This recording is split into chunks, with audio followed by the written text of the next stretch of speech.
Doctor साहब, मेरे बच्चे का एक्सीडेंट हो गया, देखो ना इसे क्या हो गया। डॉक्टर, क्या हुआ उसे? वो ठीक है ना? अभी सर हॉस्पिटल में नहीं है, आप 5 मिनट वेट कीजिए, मैं सर को कॉल करती हूँ। आप इतना लेट क्यों आ रहे हैं? आपको पता नहीं है क्या मेरा बेटा सीरियस है? आप अपनी जिम्मेदारी भूल गए हैं क्या? आप मुझे माफ कीजिए, दरअसल मैं हॉस्पिटल में नहीं था। मुझे जैसे ही फोन आया मैं यहाँ पर आ गया। आप शांत रहिए, मुझे मेरा काम करने दीजिए। शांत हो जाओ? आपका बेटा मर जाता तो आप शांत से रहते। डॉक्टर जिंदगी को बचा तो सकता है मगर लंबी नहीं कर सकता। आप भगवान से प्रार्थना कीजिए, हम भी हमारा बेस्ट देने की कोशिश करेंगे। हर पल छिन छन से टेंशन मत लो, आपका बेटा अब खतरे से बाहर है। जग सुना सुना लगे जग। ये डॉक्टर साहब इतनी जल्दी में क्यों थे? कल सर के बेटे की एक रोड एक्सीडेंट में मौत हो गई और जब हमने आपके बेटे की सर्जरी के लिए उन्हें कॉल किया तो वो उनके बेटे के अंतिम संस्कार में थे।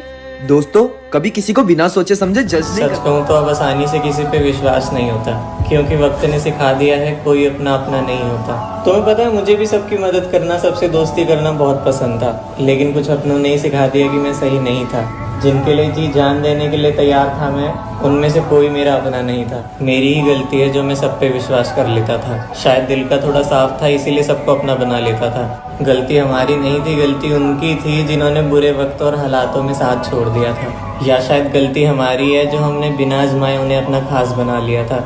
उम्र भले ही कम हो, लेकिन जिंदगी से बहुत कुछ सीख लिया है। दोस्ती, रिश्तेदार, अपना पराया, सबसे मन भर सा गया है। खैर, ये नकाबों की दुनिया में जल्दी से अब किसी पे विश्वास नहीं करता। जैसा हूँ बहुत खुश हूँ, बस अब किसी को अपना बनाने का दिल नहीं करता।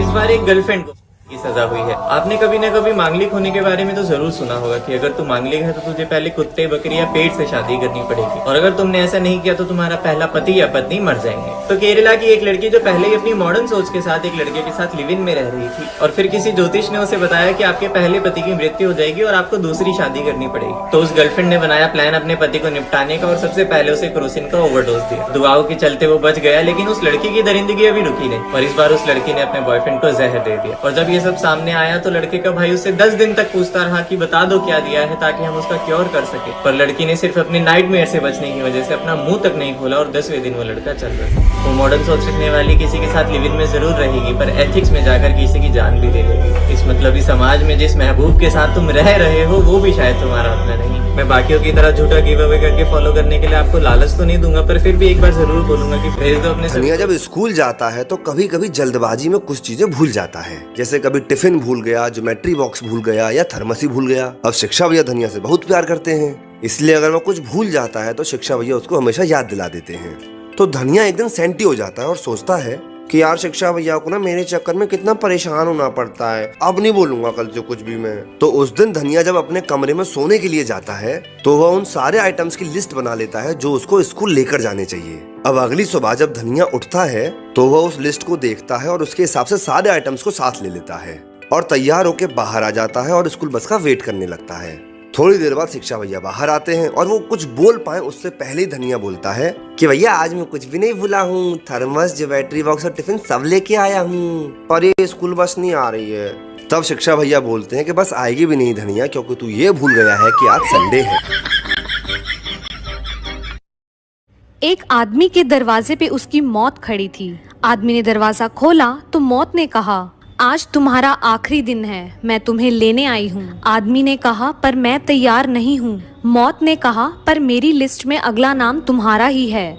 आदमी ने कहा, ठीक है, तुम इतने बैठो, क्यों ना मुझे ले जाने से पहले मैं तुम्हारे लिए कुछ खाने पीने के लिए लेकर आऊं। उसकी मौत ने कहा, क्यों नहीं। फिर आदमी गया और उसके खाने में नींद की गोली मिलाकर उसके लिए खाना ले आया। मौत ने खाना खाया और फिर गहरी नींद में सो गई। फिर आदमी ने फटाफट मौत की लिस्ट में से अपना नाम सबसे ऊपर से हटाकर सबसे नीचे लिख दिया। जब मौत नींद से उठी तो उसने आदमी को कहा, मैं तुम्हारे इस दयालु स्वभाव से बहुत प्रसन्न हुई। चिंता मत करो बालक, अब लिस्ट की शुरुआत ऊपर से नहीं नीचे से होगी।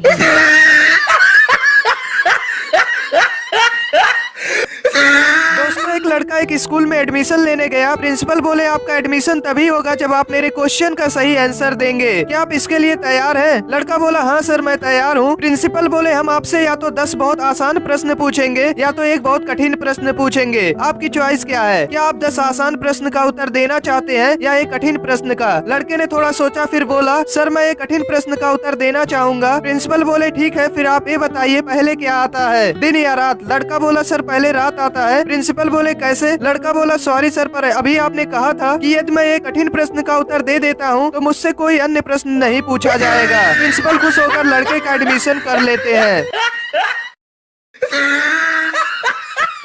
45 दिन ड्राई क्या हुए कि दो दोस्तों ने कसम खाई कि अब कभी शराब नहीं पिएंगे, और इधर कसम खाते ही उधर शराब बिकनी शुरू। अब दोनों ही असमंजस में करे तो क्या करें। एक ने सलाह दी कि पीने की कसम खाई है मेरे दोस्त, शॉप पर जाने की तो नहीं। आखिर दोनों गए, टेबल ढूंढ कर बैठ गए। अब पीने की लत और जोर मारने लगी तो दूसरा बोला कि भाई पीने की कसम खाई है, मंगाने की तो नहीं। आखिर बोतल और ग्लास मंगाए गए, लेकिन कसम के कारण आगे नहीं बढ़े। फिर एक बोला कि भाई पीने की कसम खाई है, जाम बनाने की तो नहीं। लॉजिक जच गया, शराब डाली गई, 2 पटियाला पैग बनाए गए। अब दोनों मायूस, कसम के हाथों मजबूर, जाम को देखते बैठे रहे। समय बीतता रहा, नशा बड़े बड़ों को गुलाम बना देता है, पर ये दोनों पक्के थे, कसम ली तो तोड़ नहीं सकते थे, चाहे कुछ भी हो जाए। फिर पता नहीं क्या हुआ कि दोनों एक साथ बोले कि भाई पीने की कसम खाई है, पिलाने की तो नहीं। यह कहकर दोनों ने जाम उठाए और एक दूसरे को पिला दिए।